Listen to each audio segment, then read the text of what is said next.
everyone, welcome to Unchained, your no-hype resource for all things crypto. I'm your host, Laura Shin, author of The Cryptopians. I started covering crypto 7 years ago, and as a senior editor at Forbes, was the first mainstream media reporter to cover cryptocurrency full-time. This is the January 13th, 2023 episode of Unchained.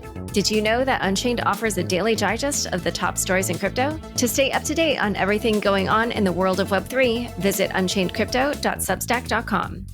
With the Crypto.com app, you can buy, earn, and spend crypto in one place. Download and get $25 with the code LAURA, link in the description. Today's guest is Karim Dandashy, portfolio manager at XBTO Group. Welcome, Karim. Hi, Laura. Thank you for having me. There's been quite the ongoing feud between Gemini and crypto lender Genesis, as well as its parent company, DCG.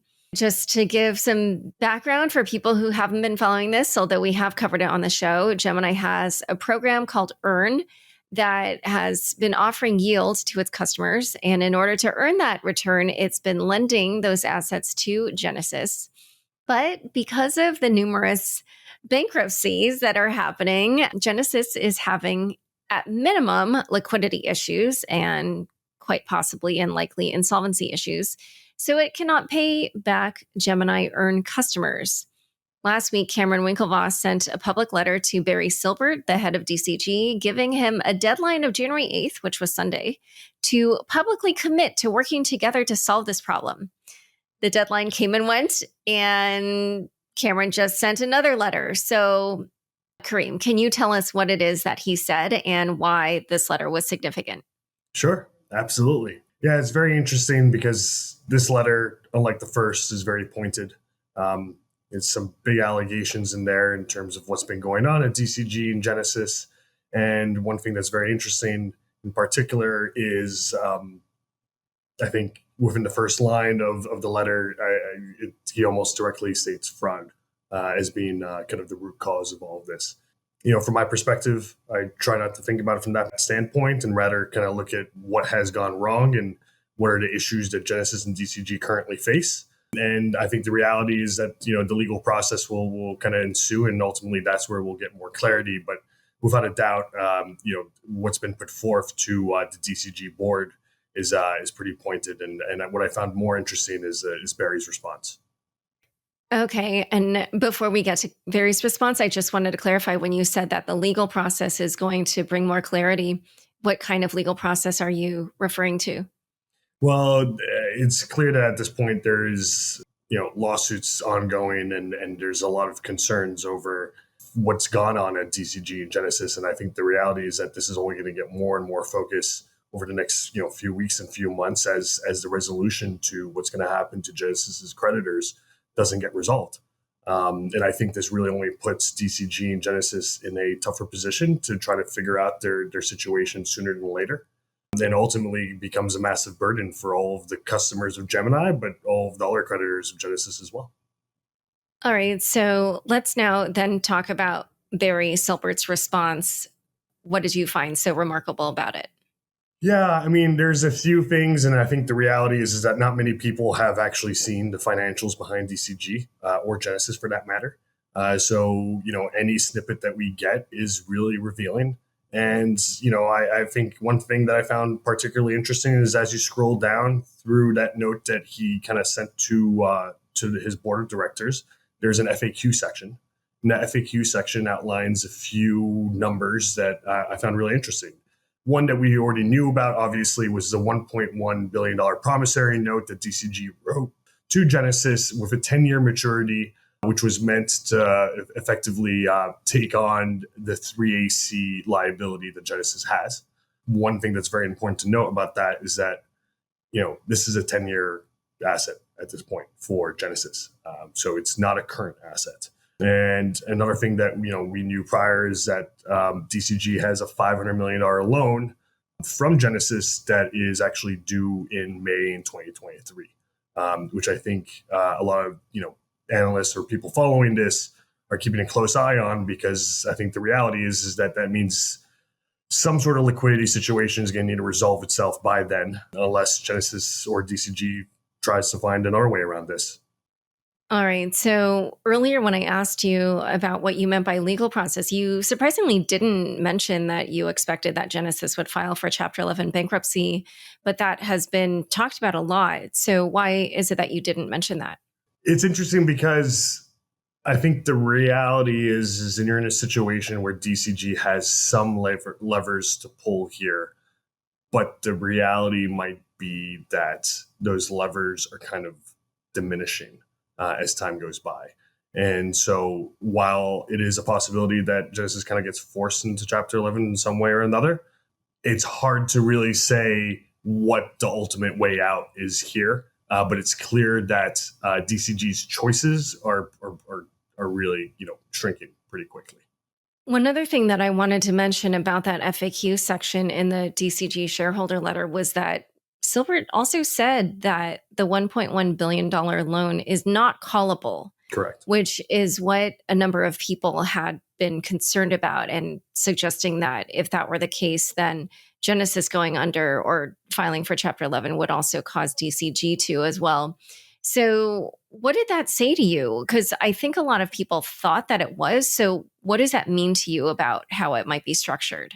Realizing that it's not callable ultimately means that it doesn't fix the liquidity issue at Genesis. The reality is that this is a promissory note. Somebody showed me a meme yesterday, which kind of showed a paper napkin saying an IOU of 1.1 billion, which I thought was amusing. But I think the reality is that when you realize that Genesis has $3 billion in creditors, and those creditors are all short-term creditors who effectively are asking for their money back, then the reality is that that asset of 1.1 billion, which is a 10-year asset at the end of the day for Genesis, can't really be monetized unless DCG puts up the capital. And the fact that there's no call option in there guarantees you the fact that this is a long duration asset and nothing less. Okay, yeah. And just to make clear for people, the amount that the Gemini Earn customers are owed is $900 million. So that would obviously be an amount of money that would cover that. So one other thing that I wanted to ask about was Cameron Winklevoss laid out a number of allegations that he was calling accounting fraud. And I wondered how credible you thought the claims in his letter were. I mean, I think the reality is that if anything that's longer than a year is actually listed as current on the balance sheet, then that is problematic without a question. I'm not an accountant, so I don't really want to comment on what the legal consequences of that would be. However, what I will say is that, as a risk manager and somebody who's kind of worked in fixed income for a long time, asset liability matching is a big thing. And that has big implications from that regard. And it's pretty clear at this point that, that hole cannot currently be filled because that promissory note is a 10-year promissory note and not anything shorter than that. If I can add to that, I think it's worth noting that we know that DCG has been trying to sell off some of their assets. And I think it's worth thinking about how, what does that really mean? Part of that could really mean that they're conscious that they might have to plug a hole and they might need to make those, that payback, that 1.1 billion sooner than later, or actually monetize, for example, that loss from 3AC, right, by covering it up with other assets and liquidity. Now, I think the reality is that we're going to be in a position where DCG and Genesis are going to have to, empty their pockets and see what really makes sense in terms of plugging that hole. But being in this situation as it is right now, with creditors kind of sitting and waiting, is not very sustainable. And the longer this goes on, it's going to become worse. All right. So in a moment, we're going to unpack a few more of the details around this really sticky situation. But first, a quick word from the sponsors who make this show possible. Join over 50 million people using Crypto.com, one of the easiest places to buy, earn, and spend over 250 cryptocurrencies. Spend your crypto anywhere using the Crypto.com Visa card. Get up to 5% cash back instantly, plus 100% rebates for your Netflix and Spotify subscriptions, and 0 annual fees. Download the Crypto.com app now and get $25 with the code LAURA. Link in the description. Back to my conversation with Karim. So another thing, which you kind of alluded to, but I want to unpack it a little bit more, is this terminology of current, because both Cameron and Barry Silbert have been using it in potentially different ways. I'm just going to quote from the letter that Cameron Winklevoss sent. He says, first, as a matter of generally accepted accounting principles and common understanding, a current asset refers to cash, cash equivalents, or other assets that can be exchanged into cash within 1 year. A promissory note with a principal repayment due in 10 years falls outside the definition of a current asset by a country mile. Now, you might have seen also that after we saw then that Silbert responded with the letter which said that the promissory note was not callable. Ryan Selkis of Masari posited a theory that Silbert might be using a different definition of current, and said that you can use the word current also to say like this borrower is meeting all payments on its loans. Although, as Ram Alawali pointed out, in this case, there's only one payment, which will be the one in 2032. So do you think that that's what's going on here? And if so, is that kind of the obfuscation that Cameron Winklevoss is talking about? I agree with Cameron in regards to how in accounting practices, current means something that's within a year. I've reread the tweets that Barry has put out. And at least the way I interpret it, I do think that what he's trying to state is that DCG is current, which basically means the loan is performing. But I mean, I think it's pretty clear that this has, various interpretations. And I don't think Ram is necessarily wrong. And I just think here it's just a matter of how you interpret what's being said. But the way I looked at it is, all he was trying to really communicate was that DCG is not currently late on any payments due to Genesis, and basically said that DCG currently is fine. Oh, okay. So he's not saying that should be counted as a current asset on Genesis's books. I would not interpret it that way.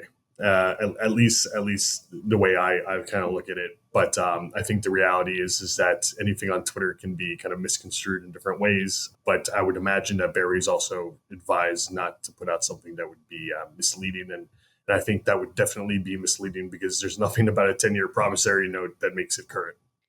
Okay. So it seems like he's using a different definition. I think we're nitpicking here, to be honest. And that's really it.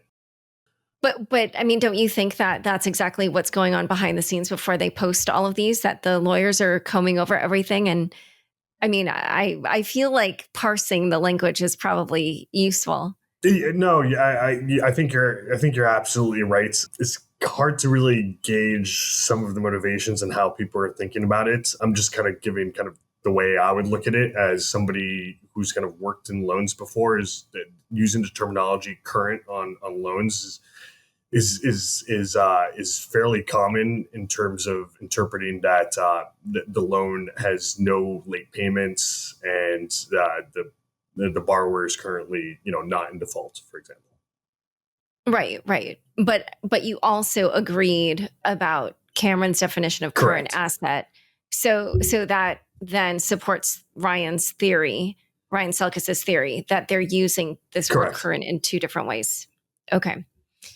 So at this point, what questions do you have for DCG or Barry Silbert or Genesis? Like, what do you think people don't yet know that would help determine either where to lay the blame or how this situation could potentially be resolved or how it might eventually be resolved? Of course. I'd like to ask DCG for some sort of plan between the two entities, DCG and Genesis, as to how they look to fill these liquidity gaps. Because the reality is that we have an idea of what the assets are. We know what the liabilities are. We also know that those liabilities are going out the door. So the question is that your asset base, how do you monetize it? How do you monetize it so that you can pay back your creditors or at least come to an agreement with your creditors? And I think that's something that's really important. And it's important to bear in mind that these are intercompany loans. So the reality is that when we're talking about Genesis, we kind of end up talking about DCG because this promissory note, I think, while it serves a purpose, the reality is that in a situation, what's materialized over the last few months, that no longer cuts it, right? It was meant to kind of cover a hole and over the long run be repaid. But under a circumstance in which you have liabilities going out the door, you have to be in a situation where you can monetize your assets so that you can cover those liabilities. All right. Well, who knows how all of that will play out? But another wild card here is that Bloomberg reported that federal prosecutors in the Eastern District of New York, as well as the Securities and Exchange Commission, are investigating the transfers between DCG and a subsidiary that people are positing is probably Genesis, and also looking into what it is that investors were told about those transactions. DCG says they don't know anything about this, but I was wondering what you think investigators would be looking for if that is the case. I think it's the goal here would probably be to understand to what degree the arm's length, I say, is that, the nature of the promissory note was really conducted in, right? To what extent was Barry, for example, directly involved in, constructing that loan, that promissory note to Genesis? Because I think ultimately that becomes a potential issue. It's also important to kind of note that when you kind of zoom out a little bit, this starts to look pretty ugly, right? We're talking Grayscale, another subsidiary of DCG, who obviously has GBTC, which is kind of their big product and one of the most important revenue lines for DCG and its subsidiaries. One that's garnered tons of attention. 3AC was involved, ultimately got liquidated. DCG has now a relatively large stake, or 11% stake in GBTC, and it's kind of worth noting that this is their most valuable asset as a empire, if you want to call it that. So I think the reality is that you're in a position where the intercompany kind of relationships start to look fairly shady, and I think it's pretty standard for regulators to look into this stuff. Now, it's worth noting that kind of when you look at traditional finance, there needs to be kind of an arm's length nature in the way that companies deal with themselves, even between subsidiaries. And that's going to be a sticking point here. And I think that's actually a lesson that we can take away from in 2022. And what kinds of terms on that promissory note would kind of meet the standard of arm's length, and what kind of terms and conditions would not? Sure. I mean, the one that really sticks out to me is the interest rate on the loan.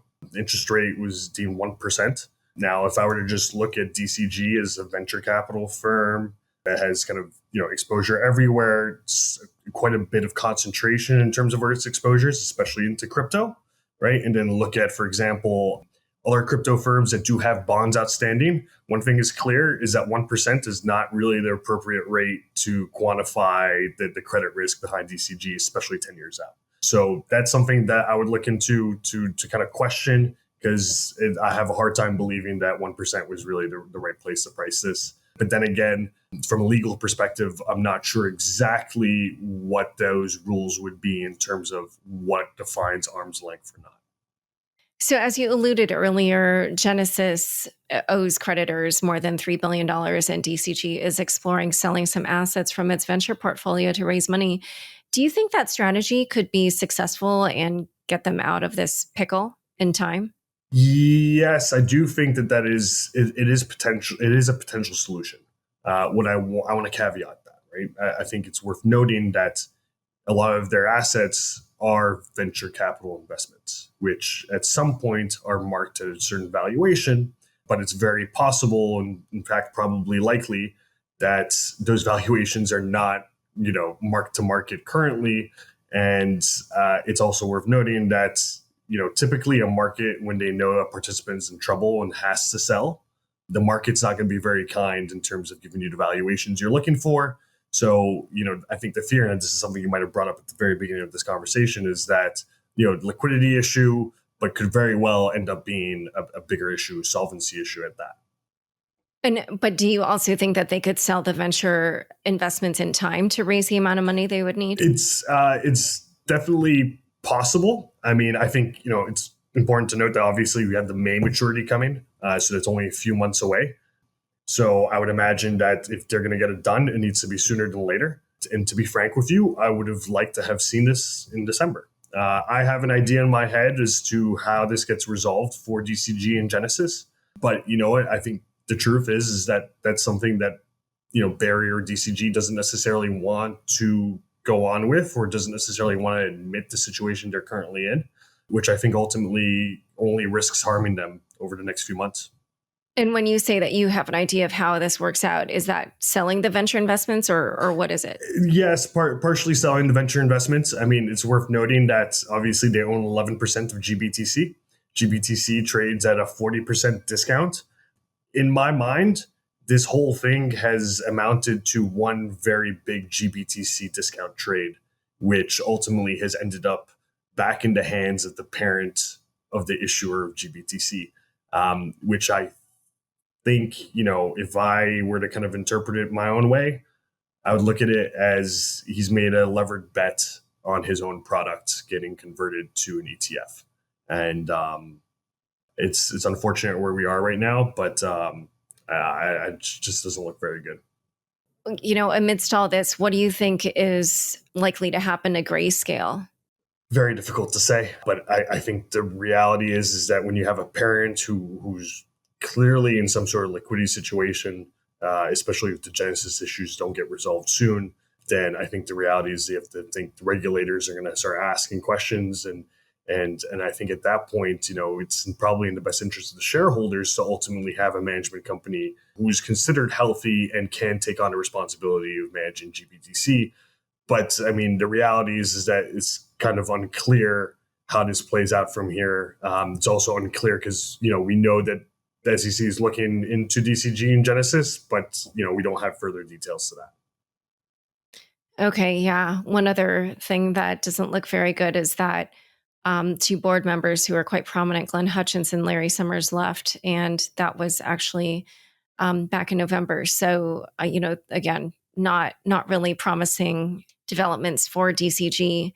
I guess the only other thing that I'd like to ask you about is that there was another company, Bitvavo, that revealed that DCG had offered to pay it at least 70% of the $300 million that it loaned to Genesis.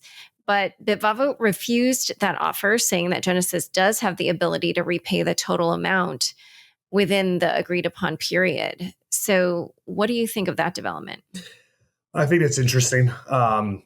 I think the reality is DCG might be trying to work with creditors who could be willing to work with them and accept some sort of discount to the overall borrowings. I think the reality is that it's not really panning out properly. And what Bitvavo is probably trying to state here is that there's assets there. You just need to do what you need to do to make them liquid to pay us back in full.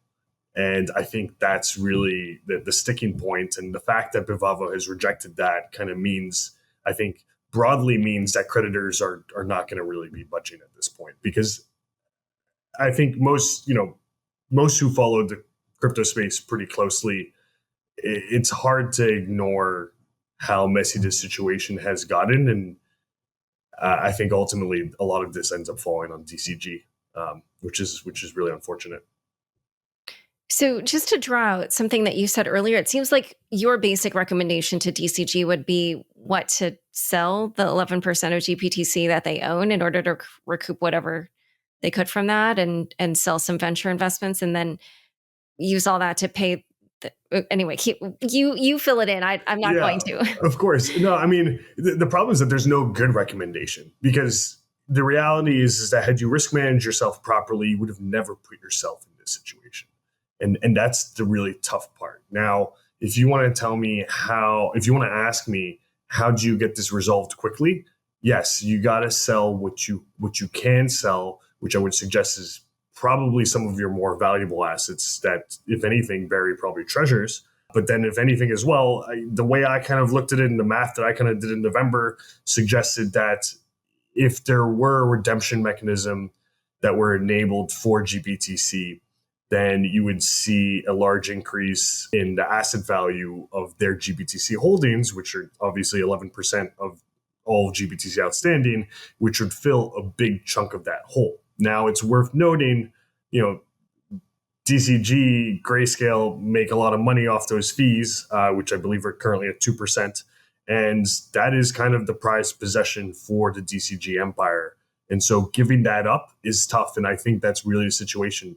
I've kind of taken the stance, and I've spoken to Ram about this over the last few months, and I've spoken to plenty of people about this, is that the best solution here is probably to end this GBTC trade by ultimately allowing redemptions to happen and kind of get this saga over with, because we know that this has been going on for the last, call it, year. And, 3AC was involved. We know our hedge funds were involved. We know Genesis got tied up. I think the reality is that this saga just needs to end. Wow. Okay. Well, we will see what they end up doing. Thanks so much for explaining it all on Unchained. Of course. Thank you very much for having me. Don't forget, next up is the weekly news recap. Stick around for This Week in Crypto after this short break.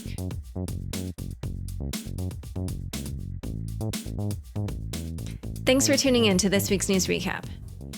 SEC charges Genesis and Gemini with offering unregistered securities.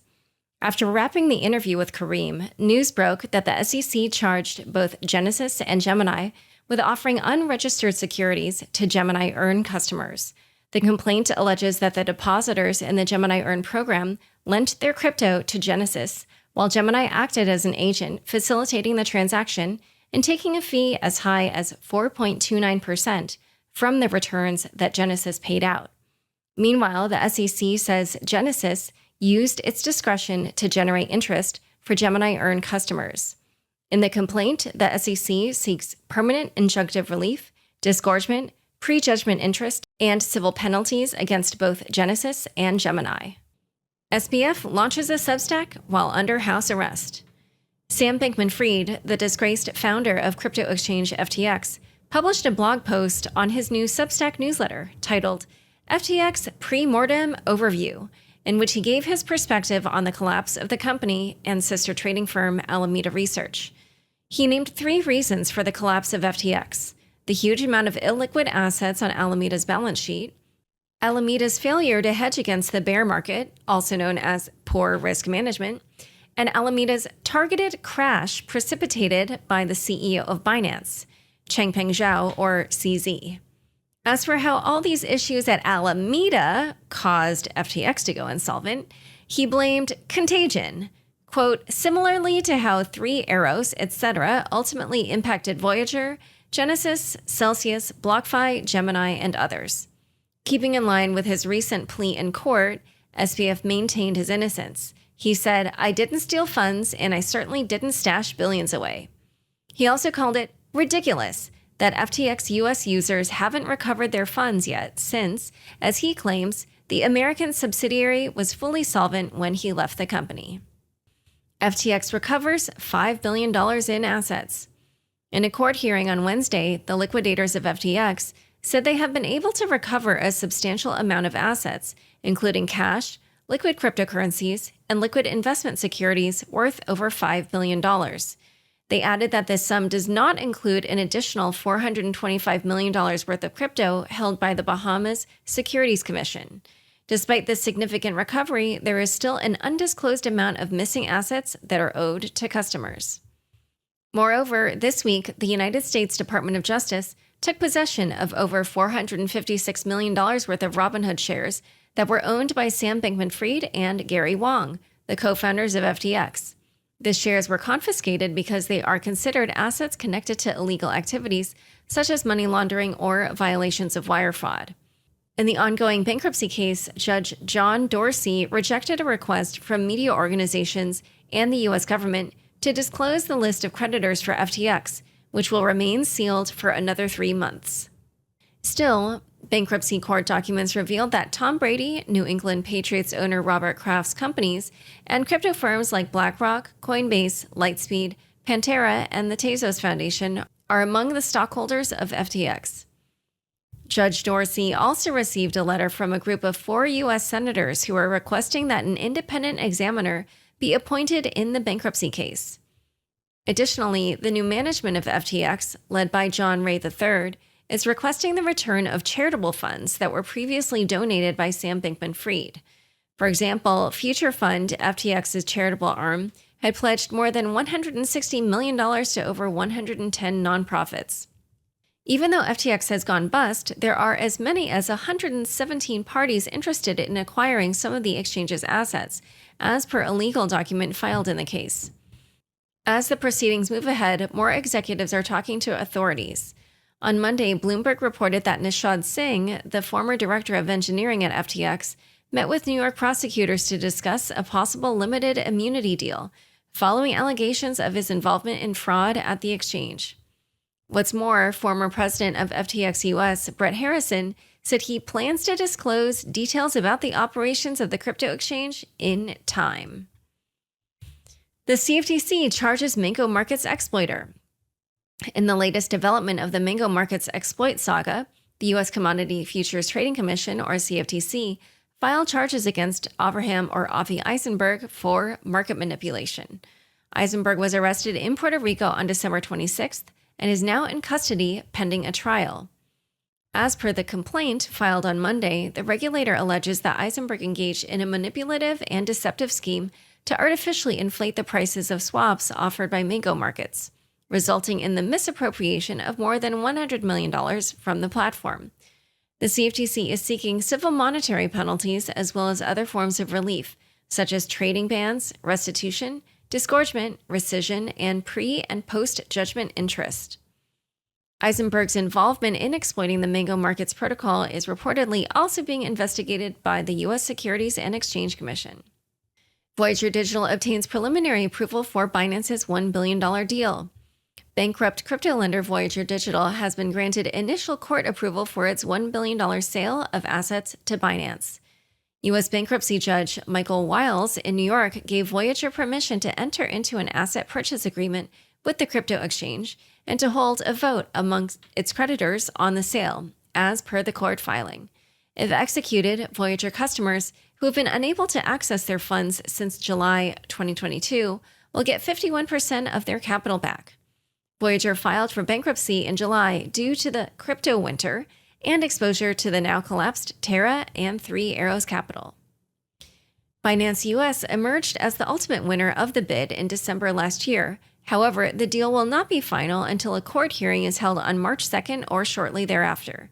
The deal also has faced opposition from the SEC and, more recently, from Alameda Research. Voyager criticized Alameda and its affiliates for objecting to the acquisition, stating that it is an example of hypocrisy at its finest. On Tuesday, Binance, the world's largest crypto exchange by volume, acknowledged flaws in its system, which left a significant amount of BUSD under-collateralized. The stablecoin, which is designed to be backed one-to-one by the US dollar, was found to be under-collateralized by a minimum of $1 billion. The issue caused the value of BUSD to deviate from its expected value by a significant margin, an event that reportedly occurred at least 3 times, according to analysts. Layoffs again hit the industry. Coinbase, the largest exchange in the U.S., announced in a blog post that it will be cutting about 25% of its operating expenses, which includes layoffs of about 950 employees, roughly 20% of its workforce. The decision was made in response to the decline in the markets, the broader macroeconomic conditions, as well as the fallout from malpractice in the industry. The CEO of Coinbase, Brian Armstrong, stated that the company is well capitalized and that the changes will ultimately benefit Coinbase in the long run. Coinbase is downsizing its workforce for the second time in less than a year, following the layoffs of 1,100 people in June 2022. Consensus, one of the biggest players in the Ethereum ecosystem and the developer of a popular Web3 wallet, MetaMask, followed Coinbase's path and announced it was firing 100 employees. Meanwhile, perhaps with the intention of showing more strength than its competitors, Binance CEO Changpeng Zhao said the company aims to hire up to 30% more employees in 2023. BlockFi executives did not withdraw any crypto after October. Bankrupt crypto lender BlockFi has assured a court that its executives did not withdraw any of their own crypto held on the platform prior to filing for bankruptcy. Lawyers representing BlockFi told the court that this is not a case of insider extraction of value, as seen in Celsius, where management withdrew large amounts of money on the eve of filing for bankruptcy. Joshua Sussberg, a partner at law firm Kirkland & Ellis, which represents both BlockFi and Celsius in their bankruptcy proceedings, noted that $15 million worth of withdrawals made in August by 5 senior executives at BlockFi were used to settle litigation. Meanwhile, creditors in the bankruptcy proceedings sought to keep their personal information private as they're worried about identity theft and hacking. Speaking of bankrupt crypto lenders, Kyle Davies, co-founder of hedge fund Three Arrows Capital, expressed disappointment among the firm's creditors regarding the ongoing bankruptcy process. According to Davies, the costs associated with the process have been high, causing delays due to disagreements among creditors, and there has been dissatisfaction with the way the assets of the estate are being valued. McAleenan brothers are under investigation by DOJ. The United States Department of Justice is currently investigating the business practices of the McAleenan brothers, Ian and Dylan, who are the founders of Solana-based stablecoin exchange Saber Labs. The investigation comes after a report from CoinDesk in August, which revealed that the brothers had used pseudonyms to create an interconnected system of financial products that artificially inflated the value of their crypto deposits. This manipulation of metrics helped boost the growth of their Solana-based stablecoin project in the midst of the 2021 crypto market peak. DOJ is now looking into the web of crypto projects associated with Saber, including the DeFi app Sunny Aggregator and the stablecoin project Casio. The investigation remains ongoing, but Saber Labs continues to operate. Meanwhile, the Sunny and Casio projects have been shuttered. El Salvador passes bill to pave the way for issuance of Bitcoin bonds. El Salvador's legislative body has taken a crucial step forward in the issuance of the country's Bitcoin bonds that were supposed to launch early last year. It passed a bill that will establish a legal framework for all digital assets that are not Bitcoin and will open doors for President Nayib Bukele's Bitcoin bonds. The plan entails issuing $1 billion in bonds on Blockstream's Liquid network and investing half of the funds in Bitcoin and the other half in the infrastructure necessary to develop the Bitcoin industry in El Salvador. The bonds would also offer a 6.5% yield and provide a quick path for investors to acquire citizenship in the country. Withdrawals of staked Ether are closer. After successfully implementing the merge in September last year, the next move for Ethereum is to enable withdrawals of staked Ether, which will occur in a hard fork called Shanghai. This week, developers said they plan to release a public test network for the Shanghai upgrade by the end of February. The upcoming withdrawals caused a wave of optimism for the issuers of Ether liquid staking derivatives. The tokens of Lido and Rocket Pool have jumped 36% and 27% respectively in the last 7 days. Time for fun bits. A Song a Day Man music video. Vertical Dream, which describes itself as an entertainment company exploring the boundaries of creative content and immersive digital experiences, made a music video for a song called GM by Jonathan Mann, or Song a Day Man. In case you didn't know, he's been making a song a day for 13 years and now sells them daily as NFTs. The video kicks off with someone moving out of their house because they were wrecked and shows a moving truck whose number is 1-800-RUGGED. Terra Luna brought us crashing to the ground, and the Fed raised rates and kicks us when we're down, go the lyrics. Here's a short snippet. Everyone got hurt in the royalty war. Lord Ace split punks, then the punks split more. Disappointing moon bird nest rewards. But we said GM, we said GM. The allowed list matter was all over the place. Taxes made us want to jump in a lake. Beanie came back, but we said no way. And we said GM, but we said GM, GM. We said GM to our friends. We said GM, GM, GM, GM, GM. Thanks so much for joining us today. To learn more about Karim and the ongoing situation between Gemini and DCG, check out the show notes for this episode. Unchained Premium now includes full transcripts for all shows and exclusive interviews with crypto builders. Go to unchainedcrypto.substack.com to subscribe. Unchained is produced by me, Laura Shin, with help from Anthony Yoon, Mark Murdoch, Matt Pilchard, Zach Seward, Juan Aranovich, Sam Sriram, Pam Majumdar, Shashank, and CLK Transcription. Thanks for listening.